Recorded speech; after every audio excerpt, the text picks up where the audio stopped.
오늘의 큐티 말씀은 여호수아 9장 16절부터 27절입니다. 제목 돌이킬 수 없게 된 약속. 먼저 앞뒤 문맥을 살펴보겠습니다. 아이성 정복 이후 여호수아는 이스라엘의 하나님 여호와를 위하여 에발산에 제단을 쌓습니다. 과거 모세가 명령한 대로 율법책에 기록된 다듬지 않은 돌로 만들었습니다. 번제와 화목제를 드리며 백성의 절반은 에발산에 섰고 나머지 절반은 그리심산에 섰습니다. 여호수아는 율법책에 있는 대로 복과 저주의 말씀을 모두 낭독했습니다. 요단강 서쪽에 있는 모든 왕들이 이스라엘 백성들의 행적에 대해 소문을 들었습니다. 이 왕들이 이스라엘 백성들과 싸우기 위해 모였습니다. 그런데 히위 사람인 기브온 족속이 여호수아가 여리고성과 아이성을 점령했던 이야기를 듣고서 항복하기로 했습니다. 그런데 이스라엘은 먼 거리에 있는 족속들에게는 먼저 화친, 평화 선포를 하고 받아들이면 조공을 바치도록 하고 화친을 반대하면 진멸하도록 했습니다. 그리고 가까이 있는 가나안 족속들은 모두 진멸의 대상입니다.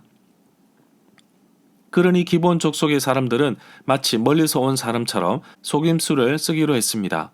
거짓말과 속임수로 깜짝같이 여호수아와 이스라엘 백성들을 속였습니다. 곰팡이 나는 메마른 빵과 여기저기 기운 가죽 부대와 낡은 옷과 떨어진 신발을 준비해서 마치 멀리서 왔다고 표현한 것입니다. 여호수아와 이스라엘 백성들은 여호와 하나님께 묻지 않고 덜컹 조약을 맺습니다. 가나안 땅 히위 족속인 기브온 사람들과 맺은 평화조약은 깨트릴 수 없습니다.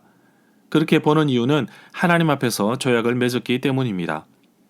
기브온 사람들은 아주 먼 곳에서 하나님에 대한 소문을 듣고 온 사절단처럼 말했지만 실제로는 3일 정도 걸어가며 있는 민족입니다.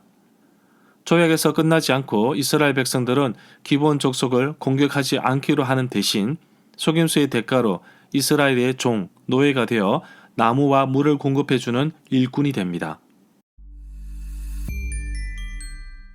문단을 나눠보겠습니다. 16절부터 21절은 실제로 가까운 곳에 살고 있는 기브온 사람들, 22절부터 27절은 기브온 사람들은 이스라엘의 종이 되다. 16절에 보면 이스라엘 사람들은 기브온 사람과 조약을 맺은 지 3일이 지난 뒤에 기브온 사람들이 가까운 곳에 살고 있는 이웃이라는 것을 알게 되었습니다. 이에 대해 여호수아는 왜 가까운 곳에 거주하면서 심히 먼 곳에서 왔다고 자신들을 속였느냐고 22절에서 묻고 있습니다. 17절에 보면 그래서 이스라엘 사람들은 그들이 살고 있는 곳을 보려고 길을 떠났습니다. 이스라엘 사람들은 3일 만에 기브온 사람들이 살고 있는 여러 성읍에 도착하였습니다. 기브온 사람들이 살고 있는 여러 성읍의 이름은 기브온과 그비라와 브헤롯과 기럇 여아림이었습니다. 예루살렘에서 서북쪽 방향으로 약 8km 정도 떨어진 곳에 기브온 사람들이 살고 있는 성읍들이 있었습니다. 이스라엘 백성들이 잠시 진을 치고 있는 길갈에서 3일 정도 걸어가면 도착할 수 있는 곳입니다. 18절에 보면 그러나 이스라엘 사람들은 기브온 사람들이 살고 있는 여러 성읍들을 공격하지 않았습니다. 그런 이유는 이스라엘 사람들의 회중 지도자들이 주 이스라엘의 하나님 여호와의 이름을 두고 기브온 사람들과 약속을 지키기로 맹세했기 때문입니다. 이스라엘의 모든 사람들이 기브온 사람들과 평화조약을 맺은 지도자들에게 불만을 터뜨렸습니다. 회중의 지도자들이 여호와께 묻지 아니하고 기브온 사람들의 모습과 가지고 온 양식을 맛보고 덜컹 조약을 맺어버렸습니다. 이스라엘 백성들이 약속의 땅 가나안에 들어가면 그 땅의 사람들과 어떠한 조약을 맺어서는 안 된다는 경고를 받았습니다. 20절에 보면 기브온 사람들은 이스라엘 족속이 아닙니다. 이들은 아모리, 가나안 사람 중에서 남은 자입니다. 이스라엘 족속이 이전 여호수아 시대에 기브온 사람들에게 맹세했는데 사울이 이스라엘과 유다 족속을 위해 열심히 있었기 때문에 기브온 사람을 죽이고자 하였습니다. 이 사건은 사무엘하 21장 2절에 나옵니다. 21절에 보면 기브온 족속과 맹세한 내용은 15절에 나옵니다. 거짓 속임수로 비록 생명은 구했지만 저주를 받아서 대대로 이스라엘의 종이 되어 하나님의 집을 위하여 나무를 패며 물을 깃는 사람이 될 것입니다. 22절에 보면 여호수아는 기브온 사람들에게 왜 아주 멀리서 왔다며 거짓말을 하여 속였는지 물었습니다. 기브온 사람들과 조약을 맺은 후에 3일이 지난 후에 기브온 사람들이 가까이 사는 이웃이라는 것을 알게 되었습니다. 기브온 사람들이 아주 멀리서 왔다고 거짓 속임수를 사용한 내용은 6절과 9절에 나옵니다.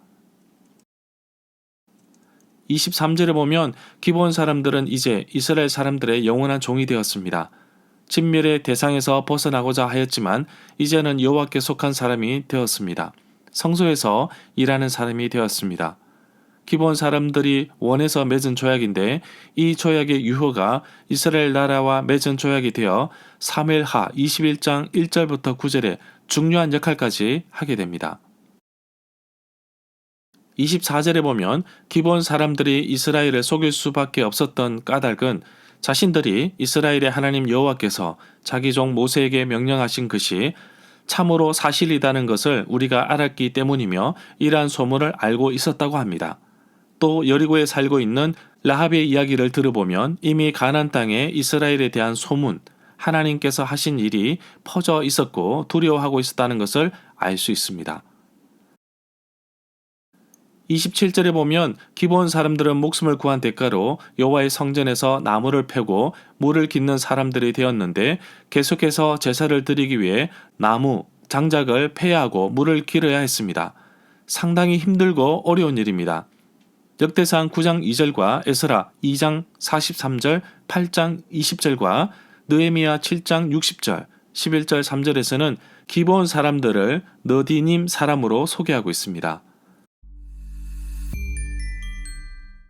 절마다 상세한 설명과 구절 해석, 핵심 내용과 중심 줄거리는 네이버 블로그에 올려져 있습니다. 내게 주시는 교훈입니다. 가나안 정복 사건에 있어서 여호수아 9장은 기브온과의 맺은 약속, 조약을 다루고 있습니다. 기브온 족속은 가나안 땅에서 그다지 영향력 있는 사람들이 아님에도 불구하고 한 장을 할애해서 기록한 것은 이스라엘 백성들이 가나안 땅의 정복에 있어서 계속해서 여호와께서 말씀하신 것을 지키도록 하고 있습니다. 말씀에 순종하지 아니하고 자기 마음대로 행동했던 아이성 첫 번째 전투에서도 볼 수 있었는데 불과 얼마 되지 않아서 또다시 하나님께 묻지 않고 자기 마음대로 결정을 해버립니다. 이스라엘 백성들에게 잘잘못을 따지기 전에 이런 모습이 나에게도 있음을 솔직히 고백합니다. 계속되어지는 사역과 반복되는 신앙생활 속에서 점점 더 하나님보다 내 생각이 앞서는 경우가 많다는 것을 저 스스로도 느낍니다.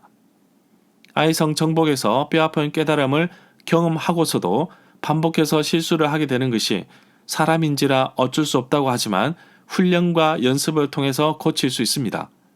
날마다 나를 쳐서 복종시켜 교만하지 않게 하옵소서. 기브온 사람들에 대한 평가가 다양합니다. 진멸되는 것보다 차라리 여호와의 집에 일하는 일꾼으로 사는 것이 더 낫다고 생각했기에 그쪽으로 선택한 것이 낫다고 보는 견해도 있습니다. 이 과정에서 이스라엘 백성들과 지도자들도 적지 않은 타격을 받았습니다.